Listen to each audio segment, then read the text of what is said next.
important to understand the function of the control panel, especially when it's in automatic or in LP. Now this happens to be a Norcold, and so we're going to put it on and put the mode into automatic. And automatic means it's going to run on electricity as the default. That's the preferred source.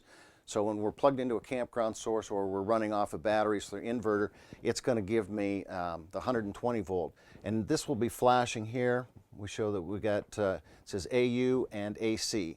So if for any reason the electricity goes off in the campground source, a breaker, whatever, this is automatically going to switch to the LP side. So if I'm out sightseeing and the campground source goes off, I don't have to worry that my refrigerator is not going to operate and the food's going to spoil.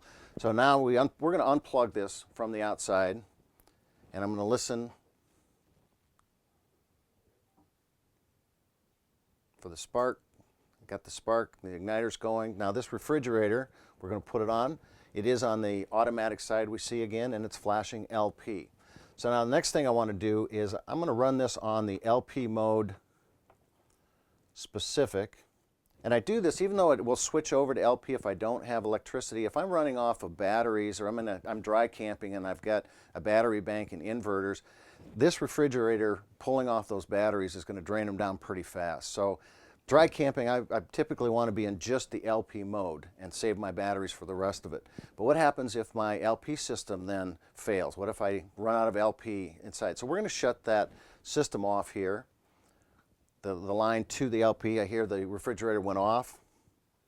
And it's going to give me a code. It's going to tell me that I have no flame. But what it's going to do is it's going to try and start several times before it does that. So we're just listening for the clicking sound outside, trying to restart. It's going to try it about 5 or 6 times.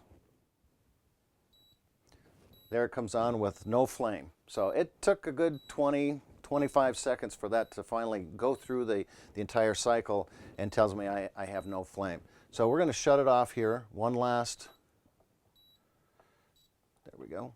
We're going to plug it back in. We're going to turn the LP back on.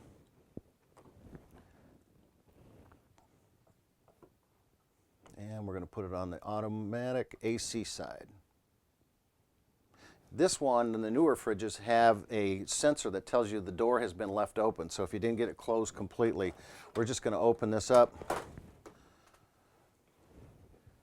and let it go. And it takes about probably 45 seconds or more before it says, okay, you've left the door open, you're not getting something out of it, you're losing your cooling capacity in it, and it'll give us an alarm. There we go. So now we have an audible sound that's coming off of this as well as the sound on the front. All we have to do to reset that is simply shut the doors, and we'll see that it comes back on, automatic AC, lights on the inside.